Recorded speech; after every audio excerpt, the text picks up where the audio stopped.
Greetings, everybody. It's your boy, Sundin Esperance. Welcome to episode 48 of the I Thrive podcast.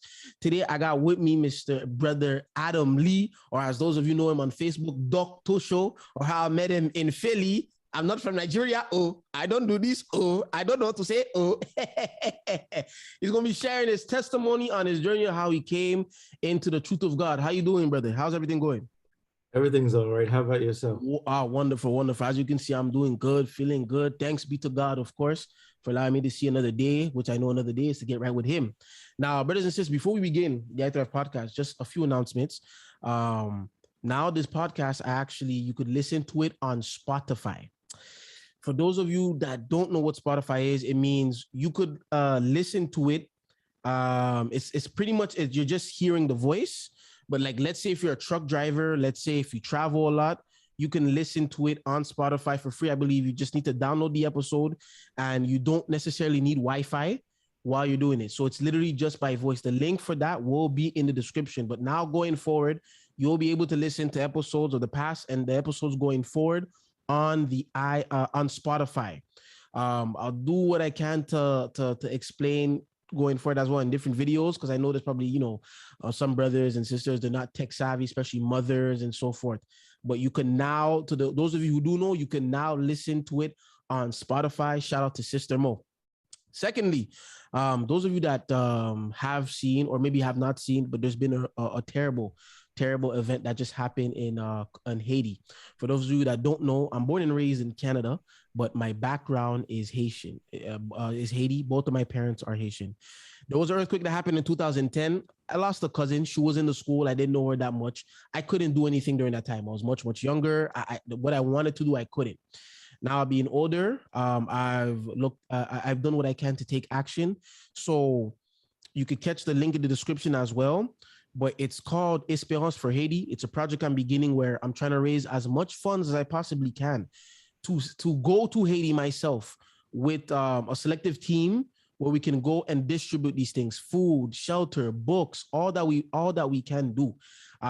If you can't give money, I completely understand. It's fine. You could email ithrivepodcast@hotmail.com to let me know, okay, I don't have money, but I could send clothes, I could send food, so we can give you an address on where you could send these things. So the project is called Esperance for Haiti. All of this will be in the link of the description. If you're watching this YouTube video, those of you on my Instagram, you could just click the link in the bio. Those of you on Facebook, I'll figure something out. But really, just all of this will be done. Please help it out. It will mean a lot. This project is not going to be something that we'll do overnight, but all what you can send will help. And the reason why I'm taking the initiative is because there was over $500 million raised for Haiti, and people don't know where that money went. The last time I was in Haiti was back in 2015, and it looked like there was no money raised at all. So please do donate what you can.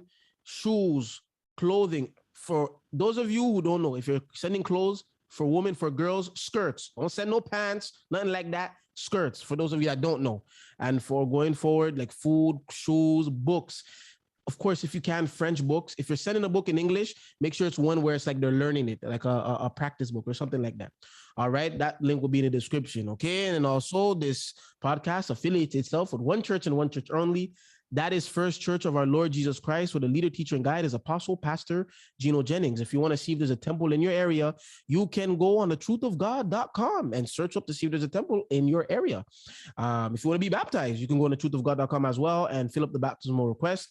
If you want to watch PJ, go on YouTube, type him up, and you will see him.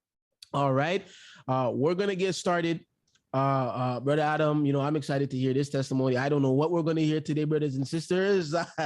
He has a very, very comedic side. So maybe he was a comedian. We don't know. We don't know. We don't know. All right, Brother Adam. So tell us, how is your journey? How did it begin in terms of coming into the truth of God? Okay, so I was a kid, and I remember this was probably maybe 1988. Ooh. And my parents, we were under a minister who fellowshiped with Pastor Jennings. And we visited Pastor Jennings' church. This was when he was on want to say Briar Road. He talks about, sometimes he'll talk about the time he was in the basement of, I think he's an Episcopalian or a Methodist church. And I remember very distinctly visiting that church. I remember most of the women were in white. And I remember hearing Pass from when I was a kid. I was in 88 or 89. I was probably maybe 7 or 8 years old. And there was a pamphlet on the back table, and it said, "Is your doctrine damnable?"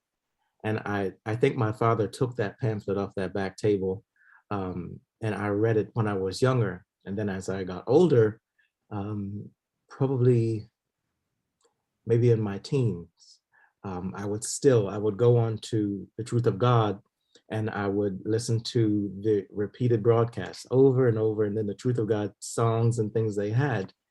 And when I turned 18, actually, no, I'm sorry. Let me think how old I was. It was in 2001, so probably about 20. It's probably 20 or 21. And I went and visited First Church in Philly. Didn't know what to expect. I just knew from when I was a kid how austere the teachings were. And I go there and I'm thinking, oh my God, this is definitely going to be an experience. And I was just like sitting in the back, minding my business. And I continued to go more frequently. And a few of the brothers I gravitated towards. Brother Mark Robinson, Brother Taj, back then he was Brother Taj, he was leading praise and testimony service. And as a matter of fact, when I came to First Church, Brother Taj is the one who baptized me. Let me see, and then there was Brother Jones and Sister Jones, who just recently passed away. And then there was Sister Ann, which is Pastor's sister, Brother Damian Fletcher, and we would all travel together. So if Pastor's going down south, we would travel with wherever we would climb into Brother Jones' expedition, and we were on the road. And of course, let me include the daughter, Davida. She was also along with us, and just really had a fantastic time. And so, let me see, in 2003, I moved to Texas for work. And then in 2005, I was deployed to Iraq and Afghanistan as a contractor with the Department of Defense. And I stayed there for 5.5 years. And being in a war zone, because you never ever know when your life is going to end, you try to find some kind of foundation. And unfortunately, it's not like we had great communication, being able to go onto YouTube and listen, or any real connectivity aside from maybe a telephone and emails, but nothing streaming. So I attended a church there, and it was a non-denominational service, but it still didn't give me the kind of food, the spiritual food that I needed, the spiritual food that I got from when I was attending First Church. And then once I finished my deployment in 2010, I moved to the Philippines. And then in 2011, I came back to the States, and I was going to redeploy. And in the midst of that, something transpired. And I think I had gone to visit Pass, and we just sat and we talked for a while. And for a lot of people, they may not know this side of Pass because they only see him on the television. They never had a conversation with him. But Pass is one of the most down-to-earth people you will ever meet. He doesn't, a lot of pastors and reverends and bishops, whatever, they sit on the throne. Pass does not. He does not. And from the time that I've known him, from the from the late 80s rather, until now, it has remained consistent. You can just have a conversation with him. And when I think about it, it's so humbling to see somebody of that magnitude to just be able to have a conversation with him. Because if you put it into perspective, biblically, in the land right now, unless there's another apostle that we're unaware of, past falls right under God. If that makes sense. I'm not putting him on a pedestal, because that's not what I'm intending to do. I'm saying, as far as preaching the truth and ministers that would fall under him, past is right there. Not, where a lot of other people say, oh my gosh, my pastor's up here, but God didn't ordain their pastor. I can truly say that God ordained Pastor Jennings. So anyway, what I'm saying is, once I went and met with him back in 2011, and we just talked for a while, I said, okay, I think I can go forth and, sort of do my thing. I didn't tell him that, or I don't think I told him that I wanted to go back overseas. And then maybe 2012, I scheduled another meeting with him because I wanted to go and work for an airline in China. And I called upon him, and I went to his office at the meeting time, and we were just talking. And I said, well, there's an opportunity that's presented itself for me to go and work in China on an airline. And much like the story he tells of himself when he was playing the organ and the amount of money that he could make, I think I probably tried to string that in there. And he leaned back in his chair so casually and just looked at me and said, well, son, what's it profit a man to gain the world and to lose his soul? And once he said that, I thought, my thought was, why did I tell him? I should have, but he is the shepherd, and he's responsible for us. So it was my duty to tell him that. And perhaps now, if we look now where China is in the position they're in now, I could have been in that number of people that died because of COVID. I don't know. But yeah, it's since then, I've been able to fellowship more frequently, and generally I attend the temple in Baltimore. And when not there, if I'm on the road because I travel for work, I'm attending whatever temple in whatever location I'm in. So it's been a fantastic journey. So I guess I should probably segue into what really made me follow it more frequently. When I came back, I mentioned that I came back to the US in 2011. 2011, there were so many different trying things because I really wanted more for my life, and I hadn't reached 30. And so things weren't going at the pace I wanted them to go.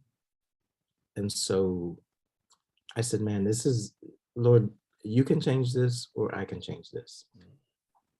And it's not a story I often tell. It's not a story I'm ashamed of, but it's one of deliverance, because at that point, when I said that, it was in my ear from the devil, and I knew it was from the devil. The devil was saying very easily, listen, you can go in the bathroom, you can take some pills, or you can take a blade and just go across your wrist.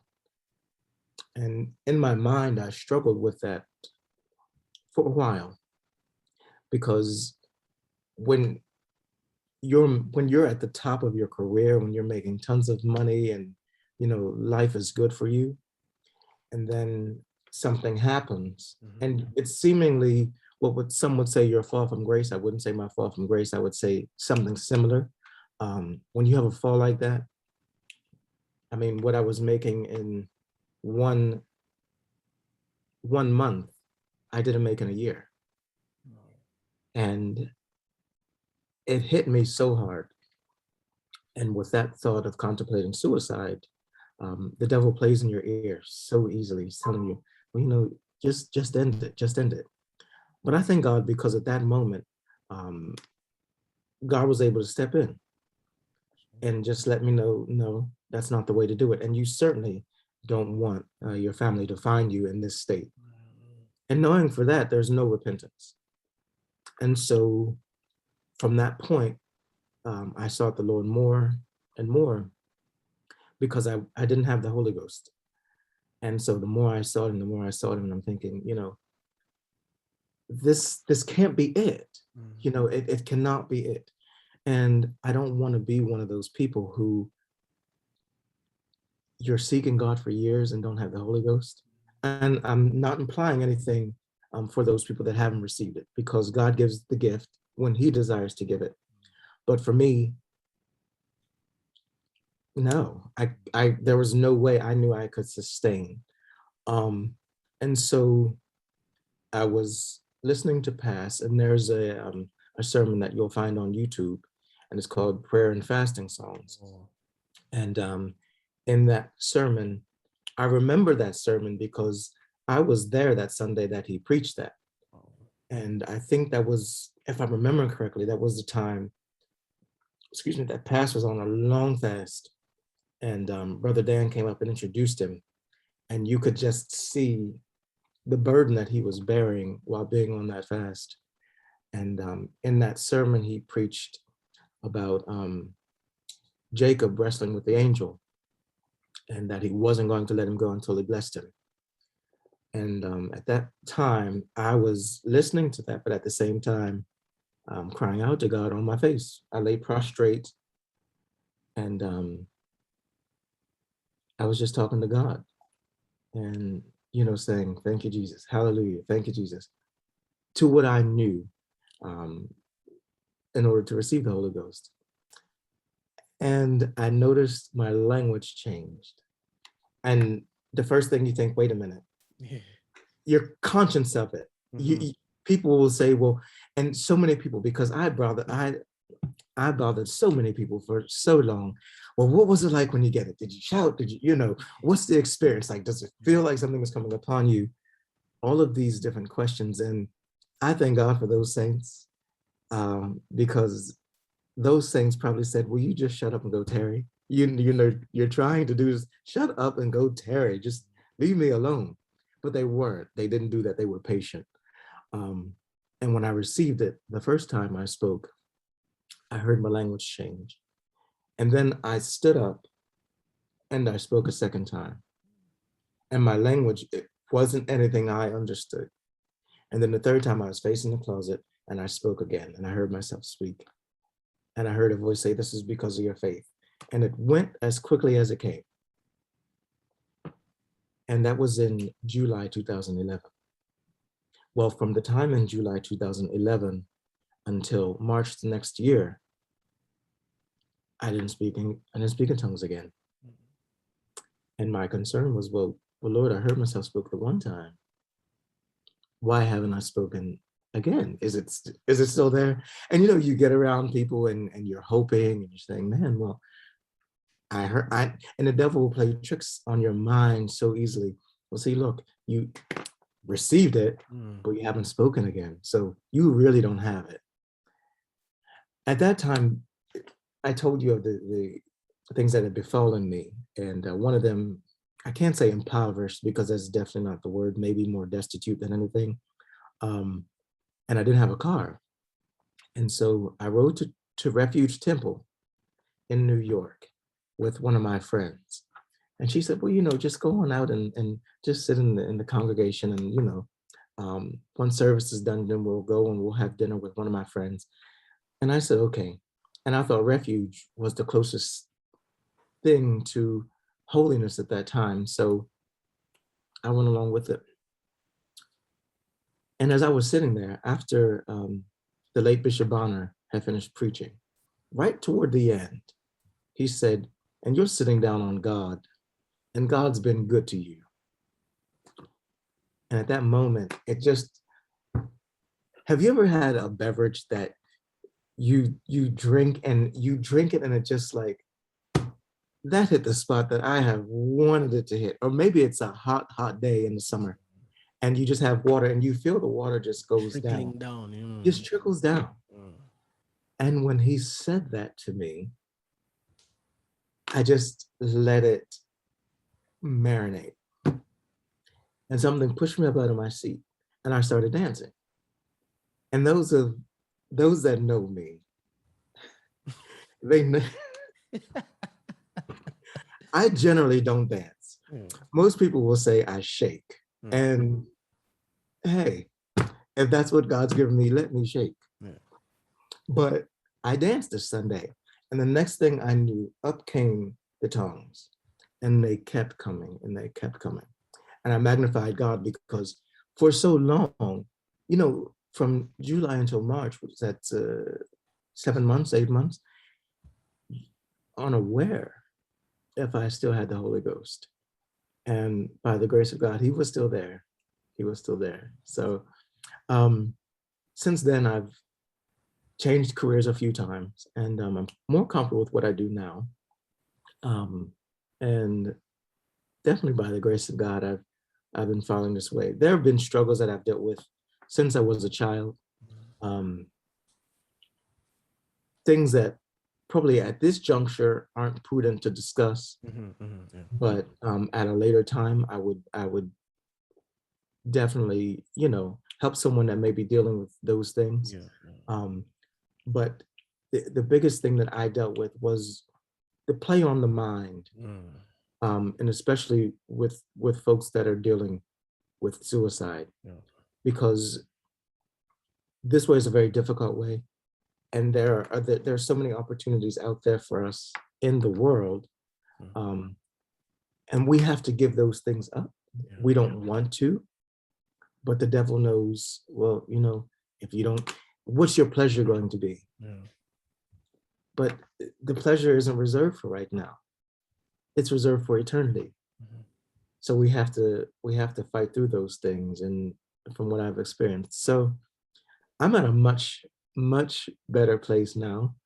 You talked about comedy, and I think the reason I deal with so much with comedy, or you know, just try to put a smile on someone's face, is because of that period in my life, which was just so depressing. And you can sometimes, you may not know a person, but all it takes is just one kind word or maybe a conversation with them, and you can feel what that person may be going through.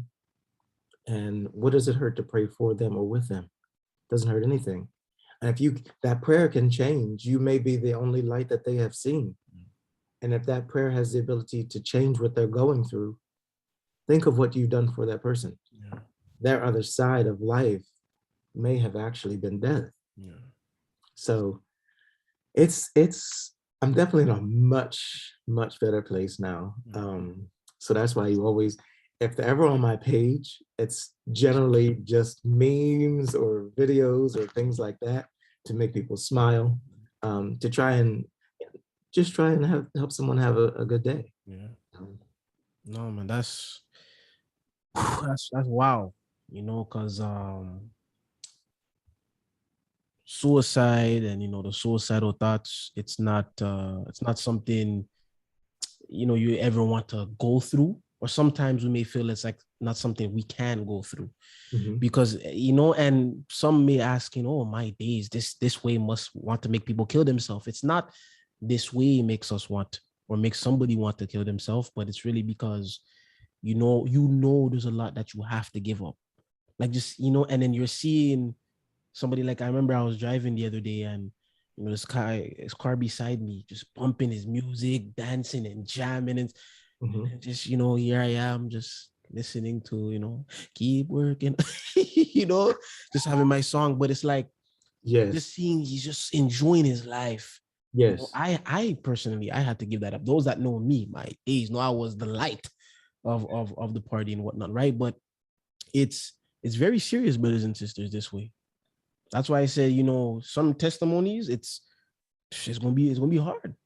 It's gonna be tough, because you don't want to get to that point, and the devil starts to trickle in your mind and starts telling you, come on, bro, just get it done. Get it done already. And you know too much about this teaching. Because, brothers and sisters, as much as you could believe it or not, there's no repentance after you do something like that. None. You know, you don't control your life. You don't run your life, right? God already knows when, you know, you're going to be cut off. God knows who's going to be there when he comes back. Like it's for me to take that upon myself, and and just thinking about that, it's like, man, it's even tougher now because shoot, I'm already at a bad state, and now I can't do it. Now it's getting even worse. And sometimes you don't even know who to communicate those things with. And I think sometimes God will put you in that position where your wife can't help you, husband can't help you, mom can't help you, dad can't help you, your sister, your brother, that friend, they can't help you because you have to go to him. That's right. You have to. It's sort of like I would say, and some people say their lowest point. And sometimes that's how I think it is. It seems like you have got to get to that point where your total dependence is on God for survival. And that's where I was, because like I said, Lord, you can fix it or I can fix it. But the way I try to fix it, what's to say that I would have taken pills and then died? I could have been in a vegetative state without repentance. So even being raised, I was raised, my Lord, pretty much my whole life in this, not in holiness, but we started out apostolic, but we still had the same foundation. Yes. As we did this way. But having traveled so much, God has allowed me to really see. We take so much for granted. The things like not having a place to sleep at night, or not even having food to put in your stomach. Those are real issues. Your inability to be able to go to the store and maybe not buy the pair of shoes that you want for $100, that's not an issue. When I lived in the Philippines, that's true poverty. I so often tell my friends that have gone there or not gone there necessarily, spoken to me about going there or even living there. So I used to have a business in the Philippines, and in order for me to get there, I would take the train and then take a bus, from there. And in Makati, which is Metro Manila, there's a bus station. And as you walk down to the bus, you walk up to the buses, and I'm sitting in the seat. I generally always sat in the window seat and looked out. And there were always children there. And they would normally carry brown bags. And they would always say, perapo, perapo, which means money. Do you have any money? And, you want to give them maybe a couple pesos or something. And then one of my friends says, you're giving them money, but they're going to the hardware store. And I'm thinking, well, why is someone going to the hardware store with some pennies or pesos, or, when they can go get a drink or something? He says, well, they go and they get glue. And in those brown paper bags that you see, they huff the glue. And I said, okay. And so the glue actually staves off hunger pains. Yeah. So it's a country that was, when I was there, was just so desolate. And I can use the term impoverished, because I looked into some children's eyes there, and there was nothing there. And I asked people, well, what's going on with the life here? And they would say, well, the children's parents have probably died. There's no one to take care of them. It's not like they have a social welfare program like we have in the US. And furthermore, you have maybe children trying to take care of other children. So if a child comes up to you and snatches your phone, he's probably trying to feed his brothers or sisters. He's got to do something. He's only 8-10 years old. And you look at their feet, and their feet are just black, or they're a mother who's sitting off to the side, and she's put her child out there to try and get money from you because she's part of a crime syndicate. And if she doesn't bring back so much, then she gets beat. Exactly. So, when I looked at that, and I can't say that compared to their situations, I look back and I can't justify a suicide, because I can, by the grace of God, I can climb out of that hole. But so many of those people, what are they going to do? Exactly. So when I thank God for that deliverance. That was deliverance. And so in essence, I thrived. I look at it and I'm like, yeah. And now if people, you see people that really want better and they don't know the direction to go in. So if I offer someone advice, that's what it is. Listen, I don't have to, I tell people about different business opportunities. Okay. You can do whatever you will with that information. It can turn you into a millionaire, or you can just continue on your job and on your life's path. It's your choice. But it's up to you whether or not you're going to thrive with that. And so if I see people that are unhappy, I try to do the same thing. Listen, I know you're going through a depressive state right now. Maybe you're dealing with something. This is the place that you can go for help. This is where you can go for aid, and then even just a word of encouragement is generally what a lot of people need. They don't have people that give that to them. They have a lot of people that will tell them, just get up, you just do better. They don't know how. A lot of people don't know how. Yep. No, that's a problem. No, and it's really what you said in terms of that poverty state in the Philippines. Because just me seeing that experience while being back in Haiti, it's something you said is we can come out of this.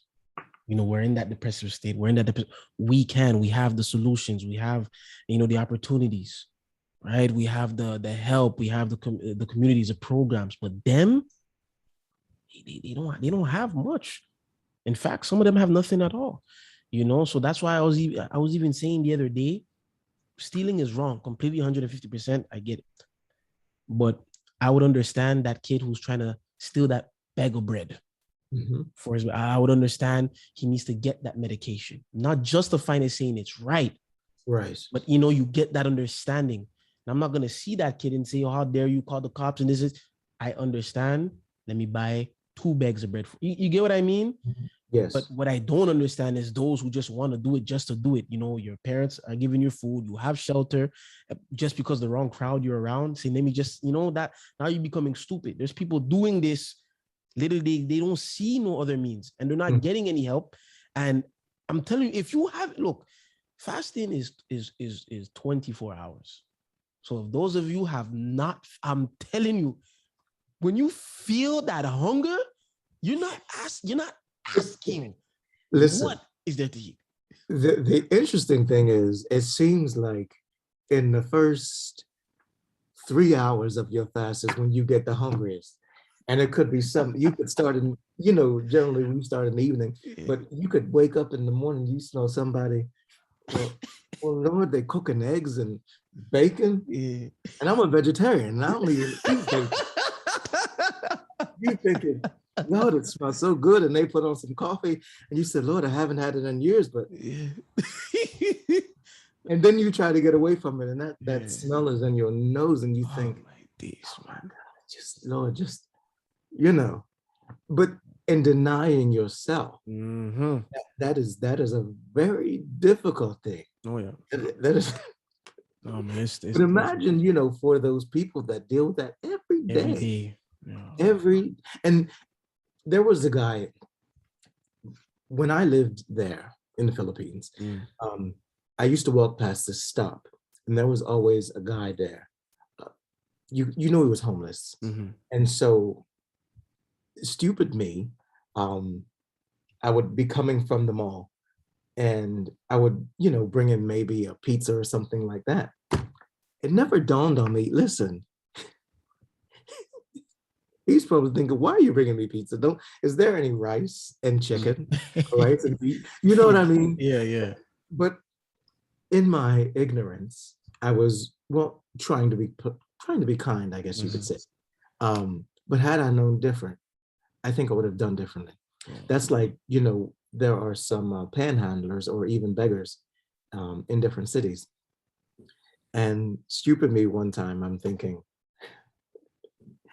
get them a bottle of water, and I will keep it in my car, and some granola bars. how are these people going to eat granola bars? Yeah, They don't have teeth. exactly. So it's like when you do it from the kindness of your heart, you really have to be thinking. Mm-hmm. You have to take that person's whatever it is into consideration. Yeah. If it's a soft bread or maybe something like that, and people say, well, they're beggars, they should just take whatever, at least have some consideration. Mm-hmm. You know, if it's bread or butter or whatever it is that you can do. Because I told someone the other day, you don't know if it's an angel. You don't know who it is that you're entertaining. Mm-hmm. And you're acting like this and being inconsiderate.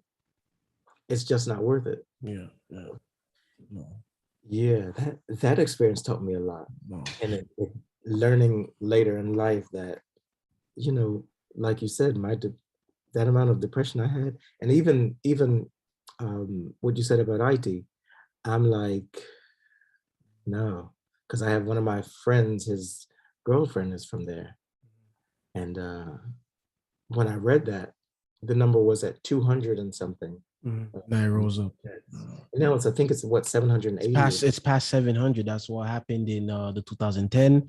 It was like it just kept on climbing up, and you know, you look into it. I'm just a person. I like to put my words into action. You know, if you have that capability of helping, do it, right? And being in this teaching, it showed me, and it guides me in terms of doing things the right way. You get what I mean? Because a lot of times, you know, these charities, like I said, there was over $500 million raised for Haiti, particularly from Red Cross. But till this day, they don't know where that money went. They don't know where that money went, right? But Tell you, of course, but you know, so it's really that's why it's just I'm grateful in terms of this life. When I eat, people always ask me why don't I eat the plate, because I clean the plate up. Me when I finish, I'm the type of person when I'm eating food, the plate, like if it's a white plate, that plate is spick and span. I don't lick it or nothing like that, but my I Lord, eat every grain of food. And I remember one time we were out, the guy was asking me, why don't you just eat the plate? Just eat the plate. But because I'm always considering and I'm always thinking about those who don't have. And the fact that God is allowing me to have, I'm gonna take advantage of this moment right here. Yes, someone may say, but it's just food, bro. It's not just food, because just food for you is like, man, that could be $100 million to somebody else. That's true. You know what I mean? So it's That's from what I'm seeing it. Let me take advantage of it. Let me be grateful for it. Thank you, Lord, for this meal. Let me finish it. You know, people, yes, I'm that one. I'm eating that chicken bone like as if, you know, they the ends, you know what I'm saying? Bite the bone piece off, drink the juice, and bless him, Lord. Bless him. You know, if that's so, you, that's you. That's just me. That's me, you know. So, but I understand. I understood. And that's why I'm always grateful for these things. Now, in terms of, you know, your time being in truth, how long would you say you were in truth for? Oh my Lord. So with First Church or truth altogether? Like First Church, you know, following the teachings. Okay, so I physically came to First Church in 2001. So I guess that would be 20 years. If we come back the time to knowing about past, that's another 12 years. So I guess maybe 32, 33 years. 33 years. Wow. And so that means you must have really seen a lot of the growth from that, you know, within My 33 Lord, yes. When we first started, even as a kid, we weren't allowed to wear jeans. It wasn't verbalized or vocalized, but for the most part, it wasn't encouraged for us to even go to school as a man. A woman could go to school. There were 5 colors that when Past talks about the 5 colors, that's what we wore. You didn't really wear anything with patterns like this shirt. Oh, if I put this shirt on, I'm going to hell. You and know. that was during your time in the apostolic teaching? Yeah. Okay. Yeah, growing up that way. But a lot of that carried itself over into holiness. So when I first came to First Church, um, it was primarily those similar 5 colors, but I've noticed a different growth. And when Past talks about Joseph with a coat of many colors, um, we were sort of able to wear more colors. And then some people just, I don't know, they lost their minds. Yeah. I think maybe they thought it was a circus act. Yeah. Let me see how many colors I can wear. No, you still have to maintain some kind of modesty. Yes, absolutely. And so I'm not saying that where we were is better than where we are now, but where we are now, God has opened more up to pass, especially when it comes to education, because I'm a proponent of education. Yeah. And I love people that love learning. And for Past to be able to tell us, go for the highest in your field and get that doctorate. And then if you fail, go for something else and continue to learn. I'm going to step on some toes here.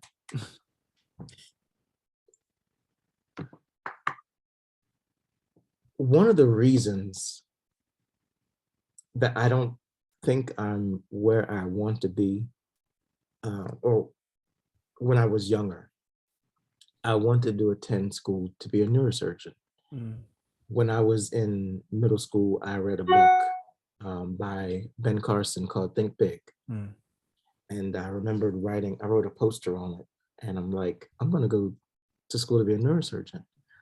But the teaching that we had back then said, no, you can't really do that because you can't administer medication. Okay, so what's the next best thing? So man has to work by the sweat of his brow. And I think that's what a lot of people that came from that apostolic way, the thought was, man don't go to school, man has to work, whether he's in the field or carpentry or some kind of skill or trade. But you can do something that's more intellectual. That's what like I was saying, I thank God for a past that he has been able to tell us, hey, listen, that old way, that old philosophy, that old mentality that you were probably taught in an apostolic way, you can break out of that. And it's definitely better for us because it's for the helping of the church. And gosh, now it's been 20 some years. I have noticed a lot of growth. I remember we had, there was a banner that used to hang whenever we would have convocation on Frankfurt Avenue. We were having convocation upstairs, and the banner would hang and just show all the locations. I'm thinking, man, look at these locations we have. And then it just, I would say in the last maybe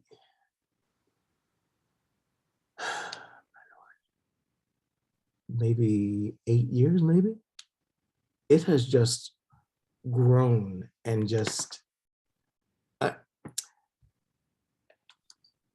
I don't know. But I love that it's grown so much because now you have so many different cultures, so many different walks of life, so many different experiences, people, and nations. And what it's done is we may see only one way of doing something, but another location, another temple may say, no, let's try it this way. And it's helped us. It's helped. The growth, we're seeing so many more people baptized. We're seeing so many more people being able to get witness to. You know, you go to these different locations, they see us on television, and we're a representation of headquarters or of the church as a body. But then you go there and you're able to see those folks, and they absolutely love and adore you because you're that representation of that.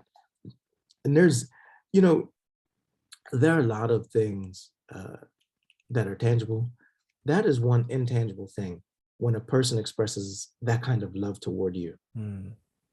And a lot of times I think what people will say, oh, well, they need something materialistic to make it definitive. But how do you do that with love? Yeah. You don't. And when you go to these other locations, whether it's here in the US or even abroad, and these people are coming up to you and pre-COVID, coming up to you and they're just expressing their love and their gratitude for the truth of God, it definitely, it makes you see things from a different light. That's wonderful. Because like I said, when I came in, ever since I came into the teaching, all I seen was growth. So you being there from 2001, seeing how much it's constantly growing over and over and over. And now hearing this message reaching to so many people in so many different countries. And it's like, wow, you know what I mean? And it just goes to show how much people want to get right with God, but want to get right with him the right way. I think that you come to a point in time where you're tired of the nonsense. You're tired of playing around and so forth and everything, which is, you have to be one day, you know what I'm saying? And the ones that aren't, man, it's you're in misery. You're in misery. That's the worst part about it. So in what year did you come to? For myself coming into the teachings, see, I'll take one day, God willing, I'll take time to share my whole testimony. You can give me the Cliff Notes version. It's cool. Yeah, wrap it up. But what really woke me up, I should say, I remember when I really wanted to start living for God, really wanted to start saying, okay, God, look, I'm tired of, because people, I remember I was in high school, I asked somebody, I said, hey, what are you? Oh, I'm Christian, but I'm this type of Christian. So I'm like, what do you mean this type? I thought, Christian was just one thing, right? And this one is this way, this one is that way. So I just came to a point where I was just tired of being confused on really knowing what to say and who God was. Was it Islam? You know what I mean? Was it like, what is it going to be? Kid you not. And this is where I tell people, be careful what you ask God for sometimes. I said, God, you want me to live for you? Show me why. My days. That prayer, that saying changed everything. I used to work at a comedy club. I wasn't one of the comedians, but I was sure funnier than most of them. But I'll give you that. I will give you that. Wasn't in truth then. I wasn't in truth yet at that time when I said that. And these two couple comes in, and I see this man. He just looked like he was bothered. Like something was bothering. I don't know if he had an argument before coming in with his wife, whatever the case. I don't know. He comes in. It's him, his wife, with his two kids. Remember, I asked God, if you want me to live for you, show me. I said, show me. I said, show me, eh? I didn't say, tell me. Show me why. I kid you not. I get the mini plates, the cutlery to give to this couple. As I come back, the wife, she's like turned talking to another couple. This man grabs his heart, grabs his chest. He's falling back out of his chair, falls down. Live, he's starting to have a heart attack. Kid you not, I go over top of him. I'm looking, I'm literally the last person he's seen right now before he dies. And I'm telling my coworker, yo, call the police. And she's looking at me confused. She's like, is this a joke? Is this? I said, no, call the ambulance. This man's dying. And everybody in there is like looking stunned. And I said, ma'am, your husband. She turns, she looks at it.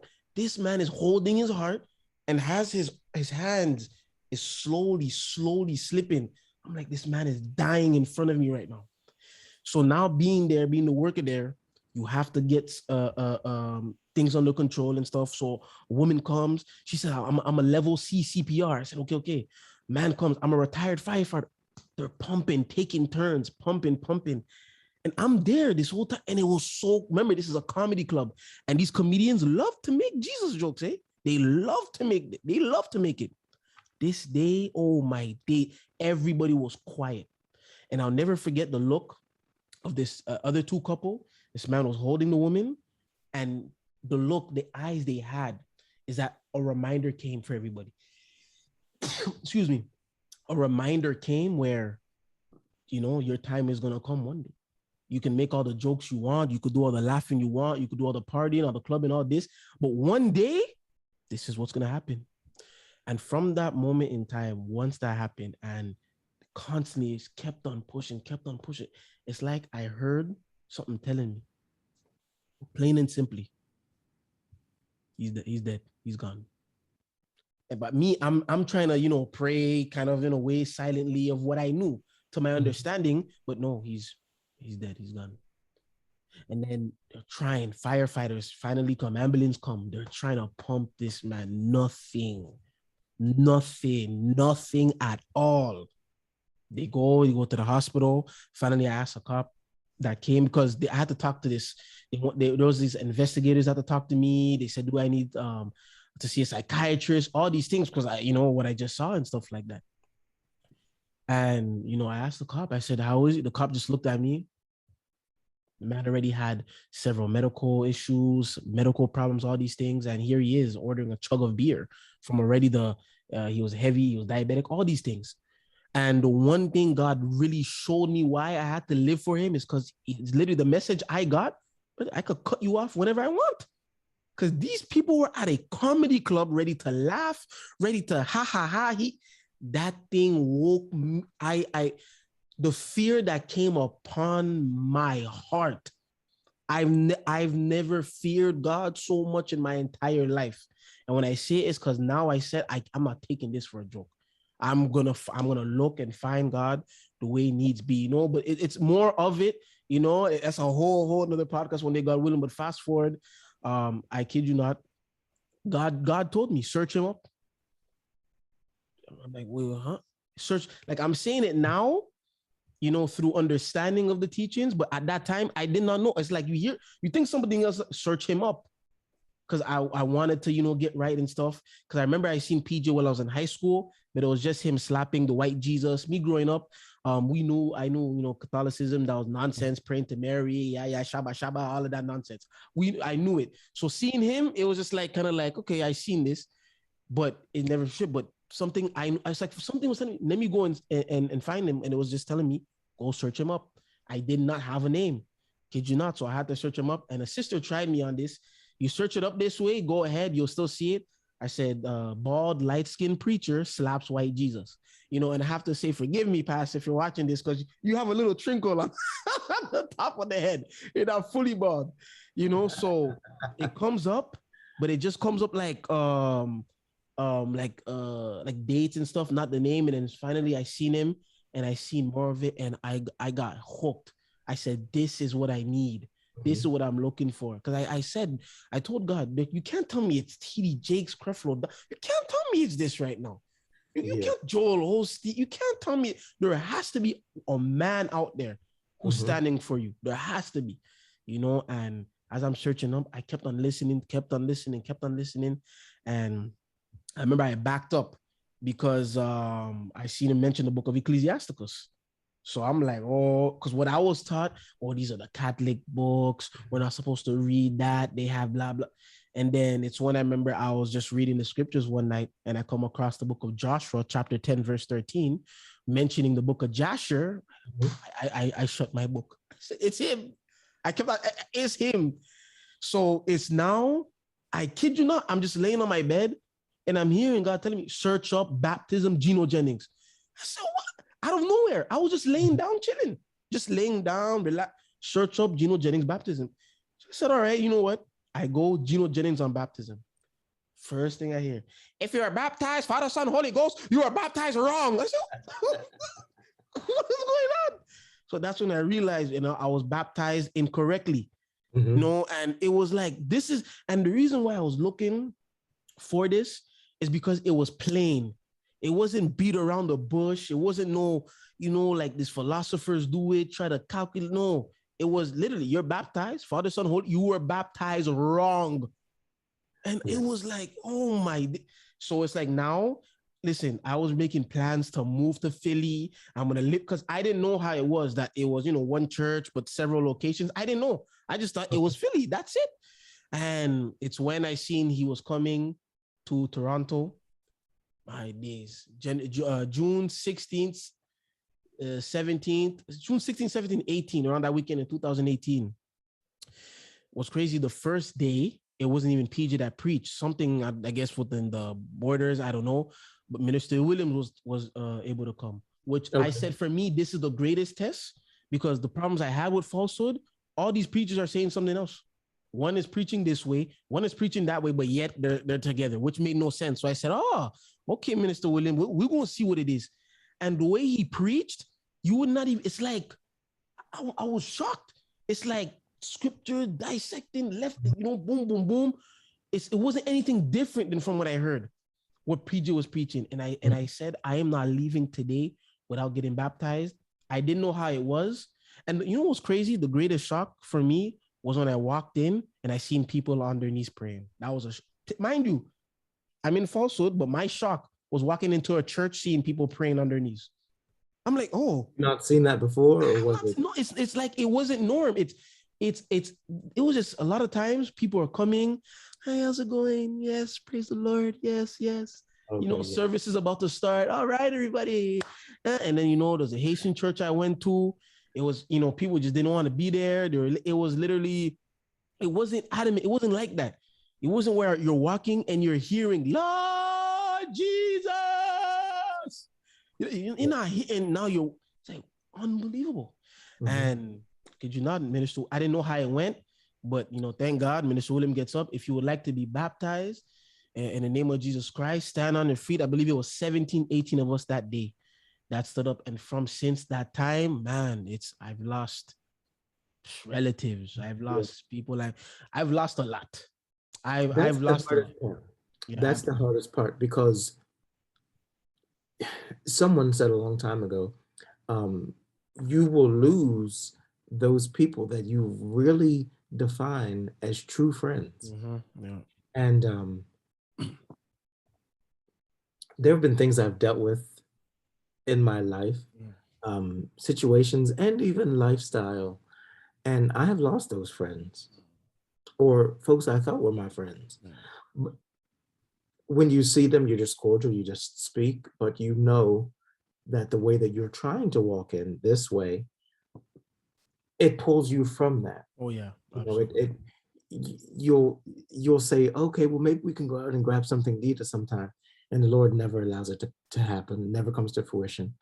You'll think about, okay, well, let me reach out to that person. You reach your phone, and then something else may pop up on your phone. So, okay, then you lost total track and say, oh well, I was supposed to text. Who was I supposed to text? And it just doesn't happen. And so God sort of, I'm not saying what God does for each person, but from my experiences, it's just not meant to happen. It's just not meant to happen. And you can only thank God for it, because that's a way for the devil to sort of plant a seed back in you and sort of try and pull you back out.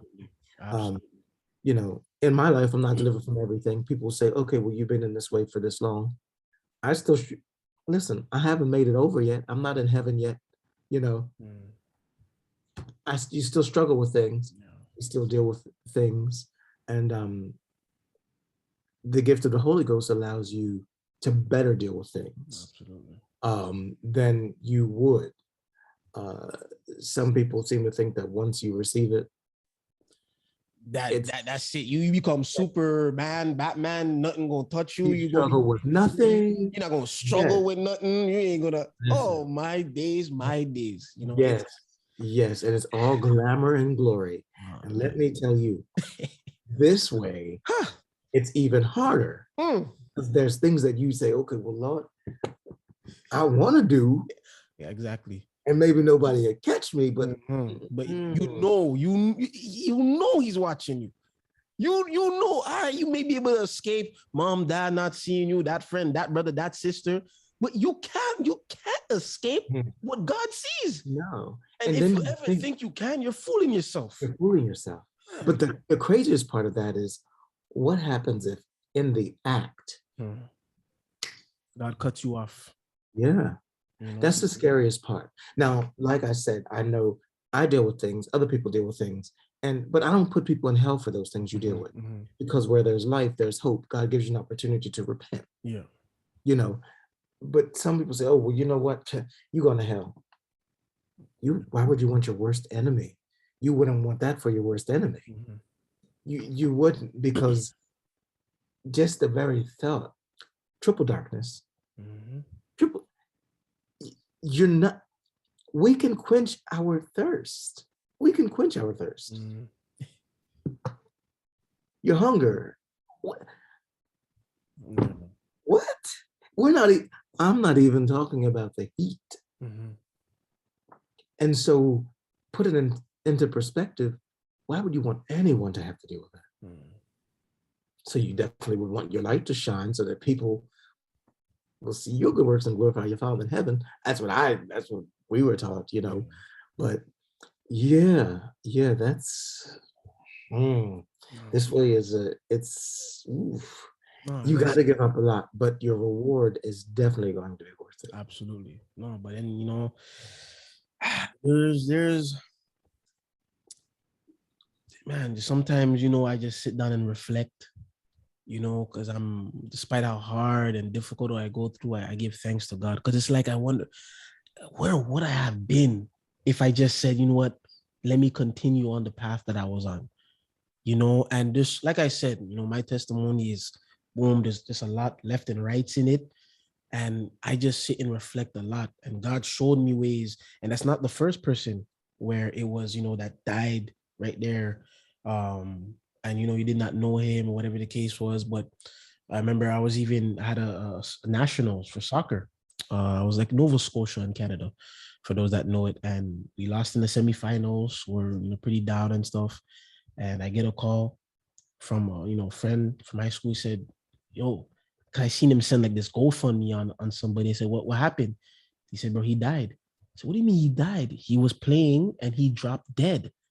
Yo, it was like, oh, there's just a lot of things, where it was just wow, and to the point where that's why I'm so grateful for this teaching. Like, people that watch, and those of you that are listening, this teaching is not a joke. When you're in this thing and you're gonna be serious about it, life is gonna, I'm telling you, it's gonna come at you.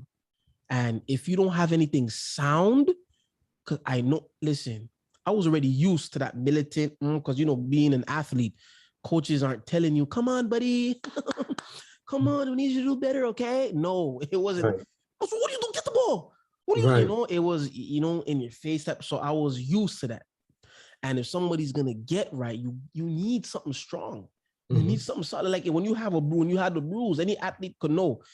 If you have like a bruise or a pain, you want the gel, the strongest thing that will do the job expeditiously. You know what I mean? You want something powerful. You don't want something weak. So why is it when it comes with teaching, when it comes with church, you want that cotton candy sugar stuff for what? And man, I'm telling you guys, this is the hardest thing I have to do ever in my life. This is the hardest thing, because it's not only on a physical level, it's the mental. You can't even think about the wrong thing. And I think that's what a lot of people don't realize. You can't listen. I may see a specific person or whatever the case is. I can't even think of no evil being done to that person in my mind. Oh, but Sundin, don't worry, they don't know. Who's they don't know? God knows exactly what you're thinking. And he could cut me off during that time. For which there was a Friday night service. There was a Friday night service. I was in Baltimore, and Deacon Jennings had preached. And I forget what the context or the topic of the sermon was. And let me tell you something. When he gave the benediction, I was livid, because the word will hit you a certain way sometimes. Sometimes it hits you and you say, oh, well, thank you, Jesus.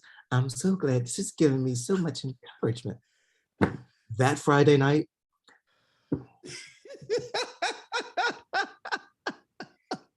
listen, if I could have punched a hole in that cement wall, I would have punched a hole in that wall. I got up and I left, and I said, peace. I didn't say not even peace, me. a collective peace.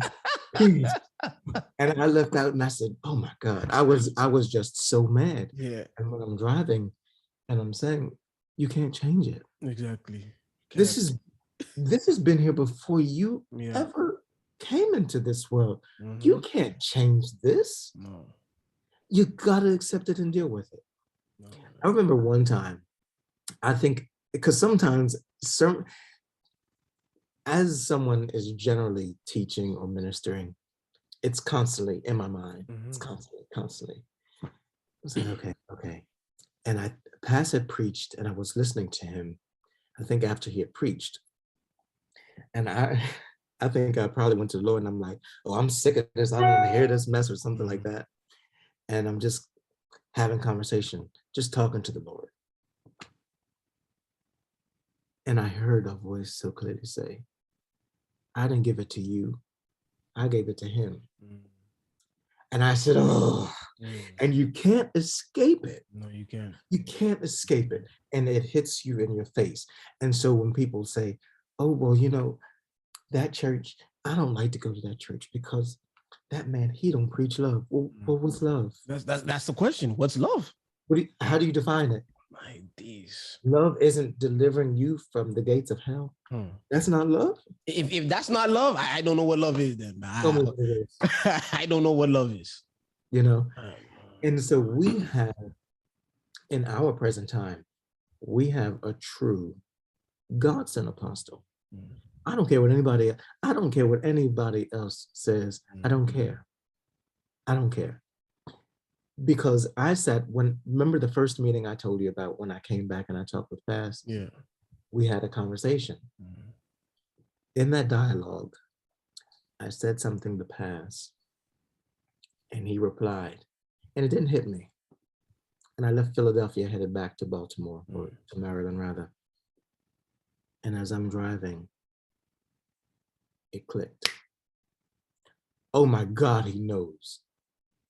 And what he knew, only one other person knew. And that person was dead. And I said, all right, Lord. Because you deal with these things. And you say, a lot of people, they won't verbalize it. I want somebody that's sent of God. I want a man of God in my life. You got him in there, and he's preaching each Sunday. And a lot of people are expecting him to just come right down out of the congregation and say, the Lord loves you. He loves you directly. Won't you give him your life? But he's preached it for you. Exactly. And it's right there. And your salvation is in whose hands? Yeah. You know, so when people, they try to push it off, I need something easier. What do you want? You ask God for it. Yeah. You had specificity in prayer. God gives it to you. And now you're telling God, I didn't want it like that, Lord. I don't want the red box. Lord, give me the blue box. I just can't deal with it. Yeah. But he's giving you what you asked for. Exactly. So now I've learned a lot. I can say that. I have learned a lot. Definitely learn to be more tolerant too. This way teaches you tolerance. Yeah. It teaches you tolerance. So listen, I drive a truck for a living. Some people say I have road rage. I say I have road intolerance because not everybody knows how to drive. And there are some people, listen, brothers and sisters, there's some states that I would like to mention, but I would never get invited to your house again. You never invite me to another party. But let me tell you something. People from your state, y'all just cannot drive. Wow. We'll talk about that at a later point. When I'm older, and they think, oh, he's senile. Yeah. I won't get this conversation. But driving it gives you that patience because you see that you're on the road every day. Yep. This way has forced upon you. Don't be in there trying to curse somebody out. Don't be in there giving somebody the finger, because you don't know who that person is. You don't know what you may be dealing with or going through, what that person may be going through. Yeah. So it calms you down and it enlightens you. Hey, listen, you want to see God's face and peace? These are the steps you need to take. This is how you need to act. This is how you need to treat other people. And I've definitely learned that. I've learned that. And I thank God for it. I definitely thank God for it, because any other way, no. This is wonderful, brother. Yeah. This is a very wonderful conversation. A lot of insightful things, a lot of encouragement, a lot of help, a lot of knowledge being put forward. I'm more grateful for it, because I'm, like I said, it's being in this way, being, able to be grateful. Like with myself, my testimony is God was just dealing with me. Like nobody dished out, or hey, listen to this man, or like there was nobody around me at all. I don't know if they knew PJ or not, but there was not one person that presented me to PJ at all. Like I was literally just me and God, just finding him, looking for him, looking for him, looking for him, looking for it. And this teaching has taught me, like I say, I've learned more just listening to a telecast on YouTube for just 1 minute than I've had my whole entire life in falsehood. That's a sad thing. Very, for me, I didn't have, like I said, I'll be maybe another day, brothers and sisters, but I'm just grateful to God for this way. Before we close, brother, as I ask moreover to all the brothers and sisters, how grateful and thankful are you to God for Pastor Gino Jennings? Like how, because when you look, and I always, because you're out and about and stuff, and you just see people, man, just lost. See people just, and it could have been me, it could have been you, and it's like, what if God were to come back right now? And so that's why being able just to be, because I don't deserve it at all. I don't deserve to be in this teaching. I don't deserve to hear the teachings. I don't deserve God's goodness. I don't deserve any of this at all. But some way, somehow, God finds a way to see just dust as myself, and says, I'm gonna give you another chance. I'm gonna give you another opportunity to get right with me. And he doesn't have to. That's true. He doesn't have to. And this teaching, what I love about it, it shows you how to put yourself low, how to really make you understand you're less than nothing. You're not what you. Who are you? Right. It definitely humbles you. A lot of times you'll find people of different denominations I've seen, and because they have a little position, they just think I should be exalted. Exactly. But let me say this. Yeah. You don't even have the Holy Ghost.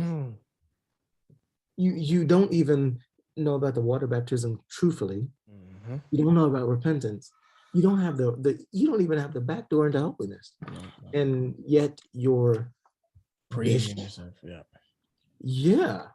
Or your minister, presiding prelate, whatever he may be, he's leading you all to heaven. And a lot of them truly believe they're saved. Oh my Lord! Some of you can't even tell. Oh my, I'm not going to heaven. Yeah. No, they truly believe, like, oh man, I'm ready for God to come back anytime. Me, I'm ready.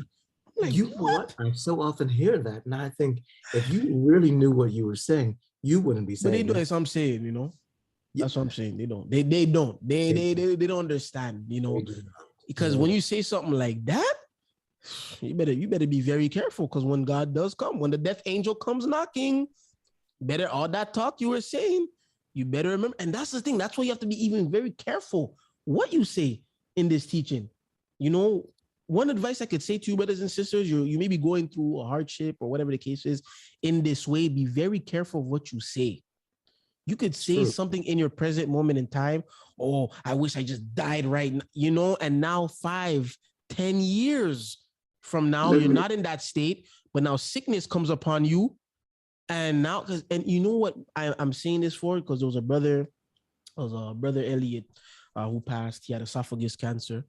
Brother in the church, and one thing, when I went to go see him while he was sick, I didn't know him for too long. The moment in time I know him was a short time. To help the way I can. It was me, him, I believe another brother. And one thing he said is, like, being in this state that he's in, it just makes you go to realize just to be careful what you say. And it did not, when he said that, I took it, it registered, but it wasn't clicking yet until it's like, boom, when you get in moments, when you get in situations, be very careful what you say, no matter how bad it is, no matter how terrible it is, be very careful what you say when it comes to God, especially. Oh, yo, I'm tired of this, TJ. Be careful. Just be careful.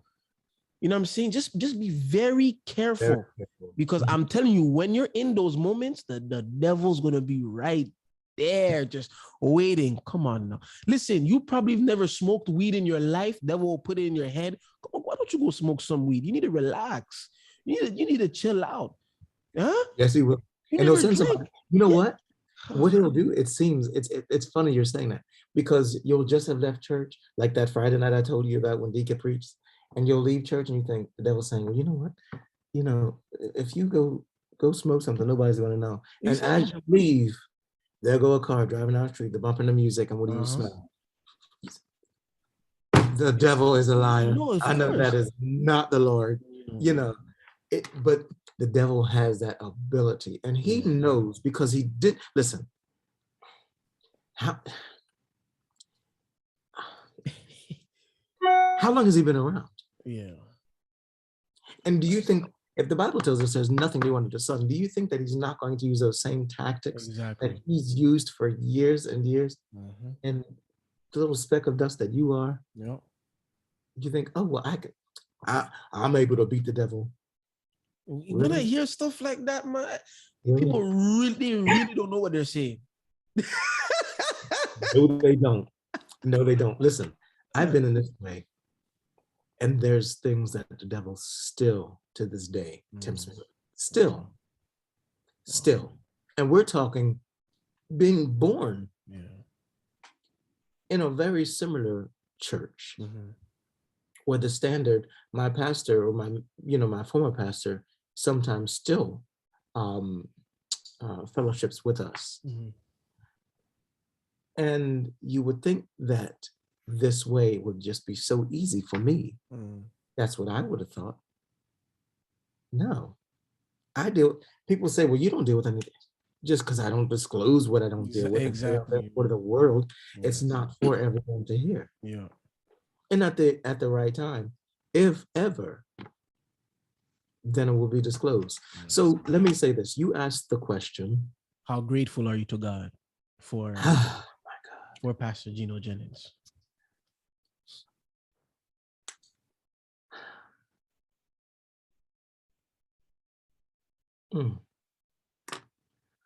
Oh man, that's a hard one. That's a hard one, because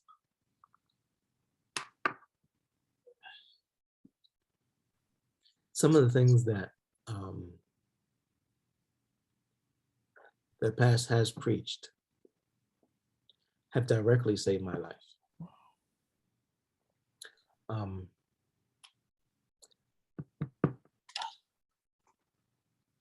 Wow.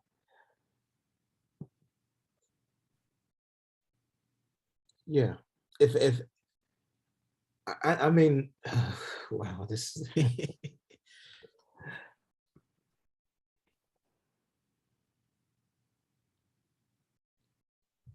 if not for God giving us past, I truly, I don't know. I don't know where I would be. I don't know where I would be. From the time when I was, a teenager listening to those sermons, even to the time when I was, 7 or 8 years old, having visited the church and hearing his voice. And it was just something at that point that was just so different about Pastor Jennings. And even up until now. And sometimes he'll preach something and you'll have probably heard it before. But at that moment that it was preached, maybe it wasn't meant to be opened up to you, or your understanding wasn't meant to be opened at that time. But then God allows it to be opened and you suddenly grasp it and it's something that's so life-changing, and you just say, well, you know what, you can only thank God for a true man of God. See, and Pastor isn't the kind that says, well, you know, I'm giving you this much time, I expect $500 for 2 hours worth of my time. He's not like that at all. No. He's not like that at all. To really try to put it in words is almost unfathomable, because it gives you a smile to your face. But then it really hits you in the cockles of the heart. You know, that we have somebody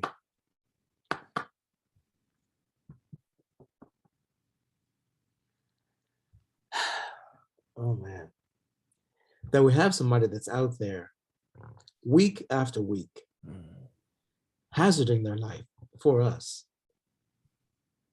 with the sole intention of trying to bring people to Christ.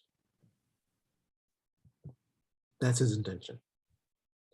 And you have other people that are out there just, you know, damning everyone to hell. And charging them money for it too. Yes. See, the whole notion of the prayer line thing,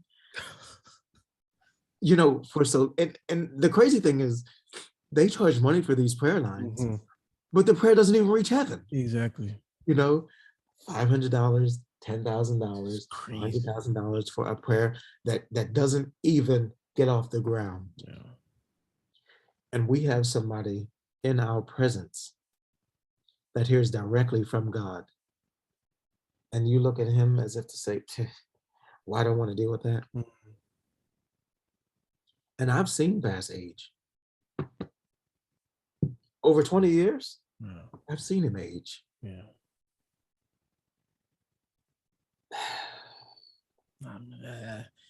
Sometimes words can't even put it, you know, especially being in there for a good, you know, 20 to 30 years. You know, it's this is what it is, brothers and sisters. This is the truth of God. If your eyes aren't open, you know, after this, and some of your eyes may be open, but you're rejecting it, all I would just say is just keep listening. Don't fight what you don't understand, but just keep listening. That's all. And ask yourself the question, is what he's saying written? That's it. I think Sister Janelle, which was previously on the podcast, said it so plain. It may be hard. It may be tough. But is it in the word? That's it. That's it. And the prayer line, Brother Adam's talking about, I know not everybody only in truth listening to this. Those of you outside listening too, I know you're listening. Yes, there are false prophets out there. They have what they call a prayer line, and they have a certain amount of money you have to pay in order to go into that prayer line, just for them to do some nonsense prayer for it to go nowhere.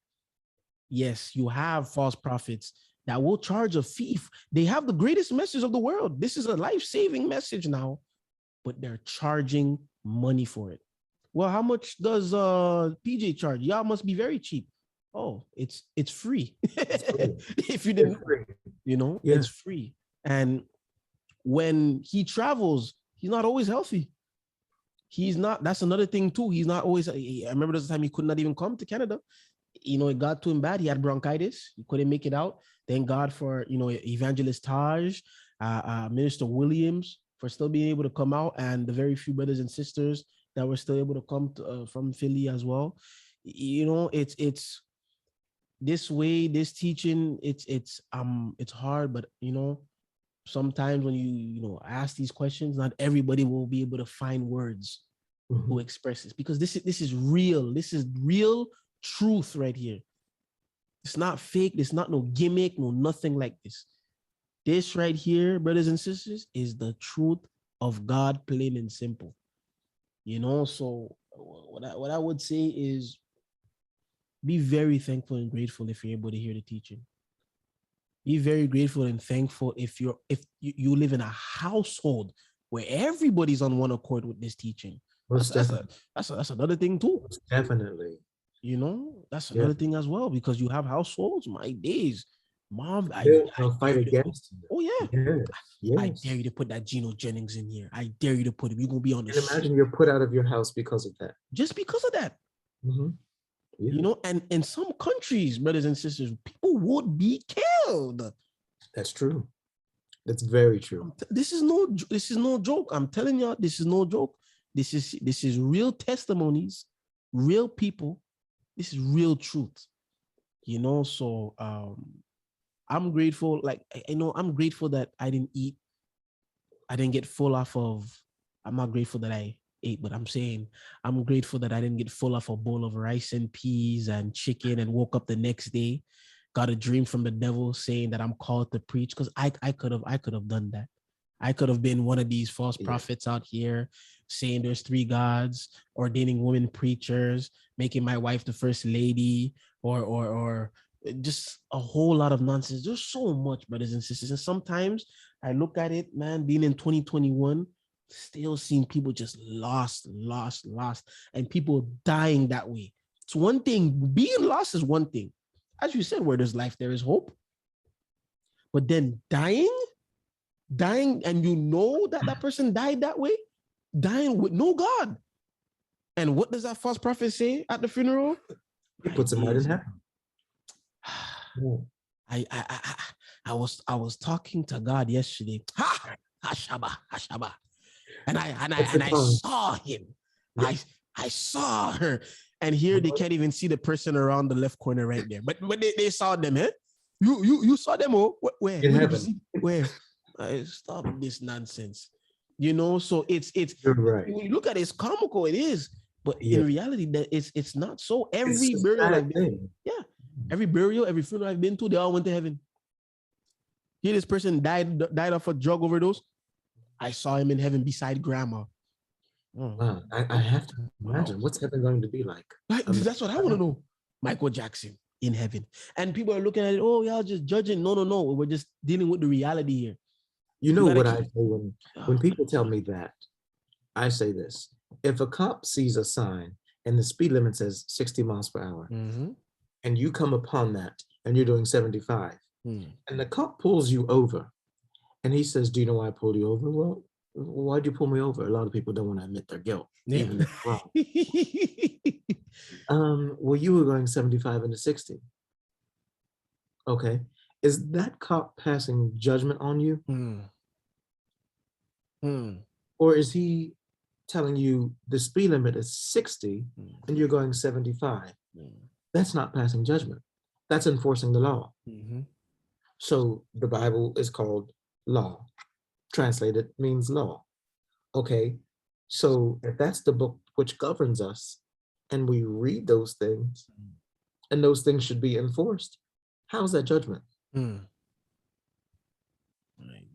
Maybe I'm wrong, but wonderfully said, brother. Wonderfully said. No, brothers and sisters. You know, we're gonna come. Wait a minute, was that just a Baptist thing? Oh no, that me, man, me being where I'm from, nonsense. But it's there was a church a cousin would invite me to. It was just an African guy. Okay. They would speak in some of the most nonsense tongues I heard in my life. And a lot of the times it was wow, Bishop had it going on. So as soon as he stopped, people stopped. There's a whole lot of things. Oh, yes. Listen, we have to do this in the church. We are going to pray for the finance. We are going to pray the way we have to pray. Everybody, okay, let's pray 1, 2, 3. And then when it's time to go down, and you have people really, and there was always this one sister. Every time, she just got down, rolled, holding her wig while she's rolling. It was the same like that. I just seen some nonsense. Just some nonsense. And it was always, and that's why I say, one thing I say, brothers and sisters, I've never moved in any other church but First Church of our Lord Jesus Christ. I'm not one place. I thank God I've received the gift of the Holy Ghost in truth, but there was nothing to say that moved me. Because that, you have to, that's where, you just think, but while I remember the last time when I was there and they were doing all that yabba yabba, because I was listening to PG, so I was taught. So being there, I was dead. I'm like, this, you gotta be It's kidding no me. motivation. No motivation anymore. I'm like, oh, I was just dead in there. And it's like he was going, and there's people going, yabadi bidi, yabadi bidi, yabadi. And as soon as he was slowing down and stopping, people are getting more quiet. Yabadi bidi. I'm like, what is this? So I have a lot to thank God for. And I'm truly grateful more for him. Brother Adam, I'm truly grateful for you for taking the time to come out and share your testimony. I truly hope that this testimony helps and encourages those. This was a very deep testimony, right? Because we know when that topic of suicide comes up, it's a lot of people, they could be going through it at this present time.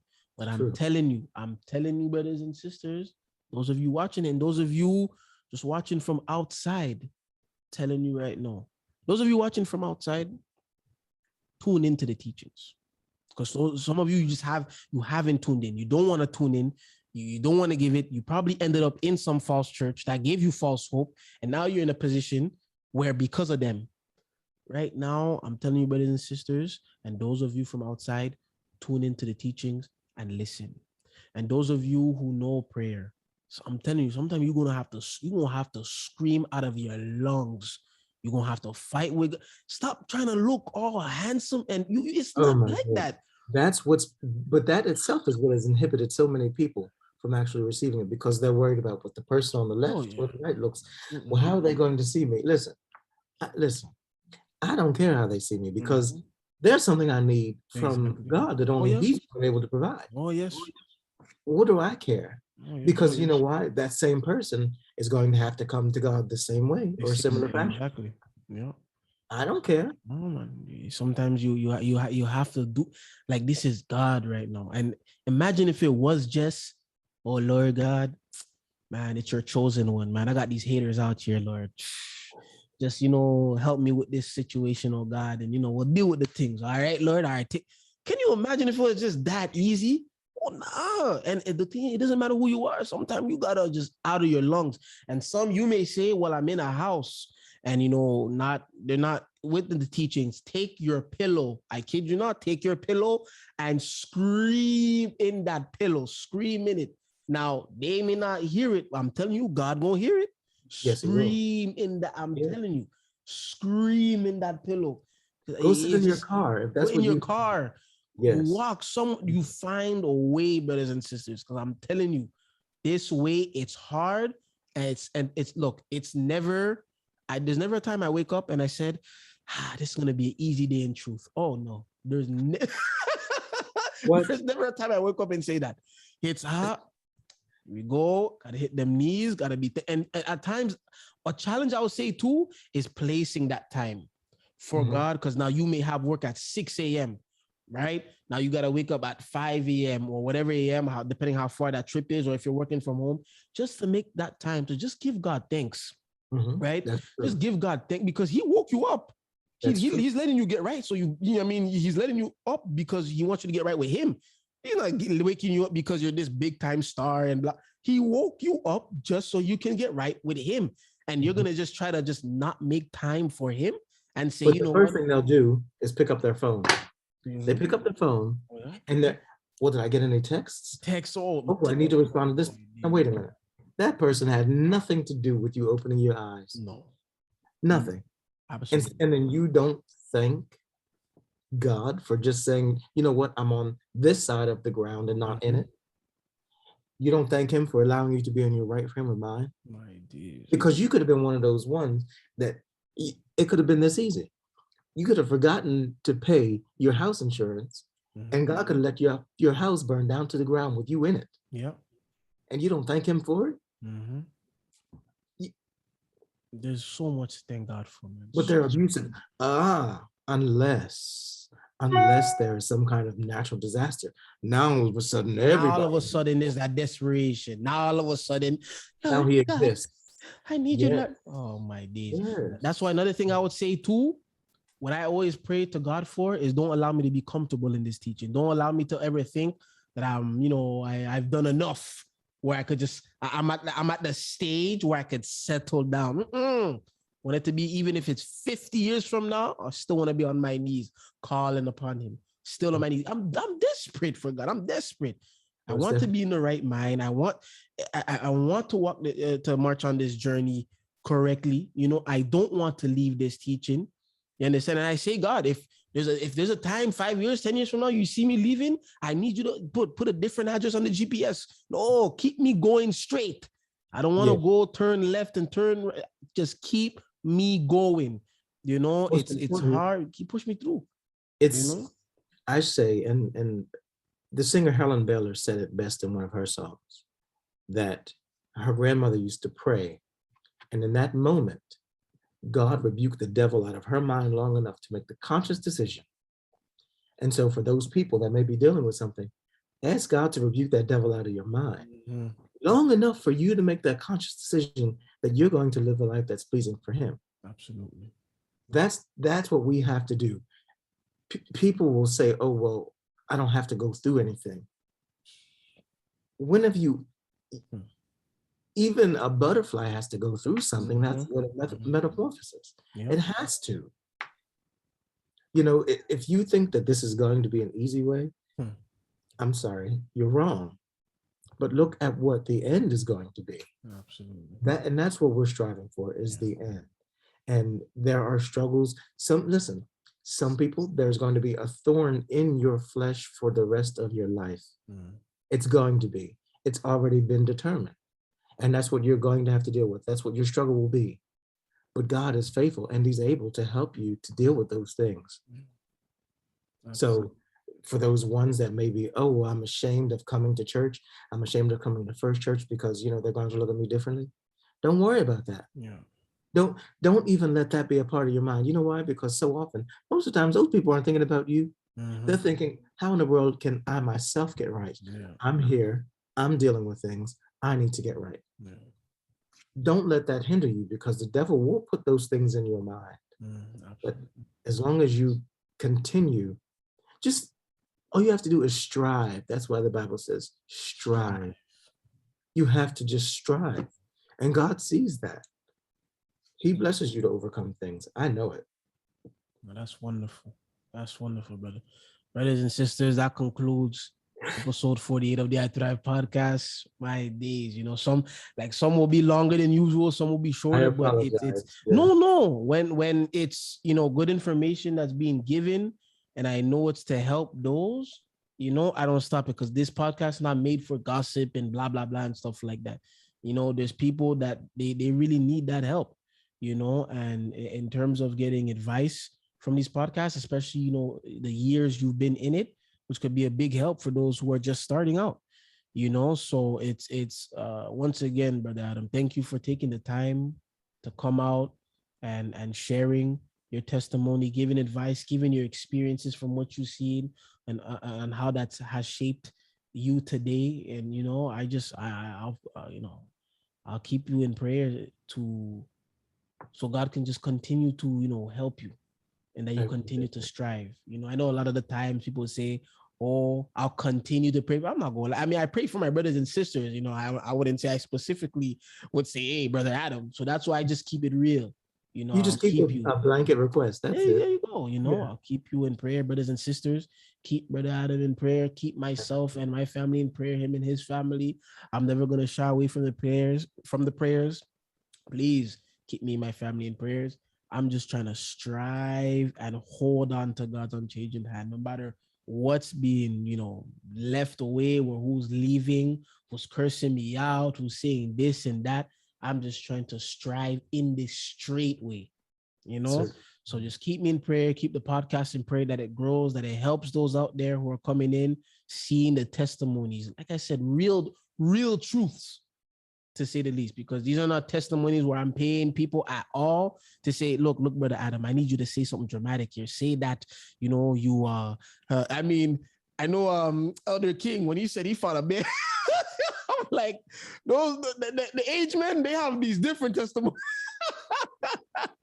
They have the biblical testimony. Exactly. I don't need that to know that I'm alive and the Lord is good.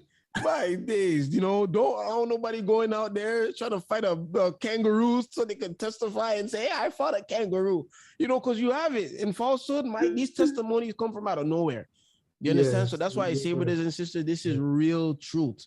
I don't send no money to people and say, look, I need you to say that you fell off a bridge and the angel caught you and flew you onto your car.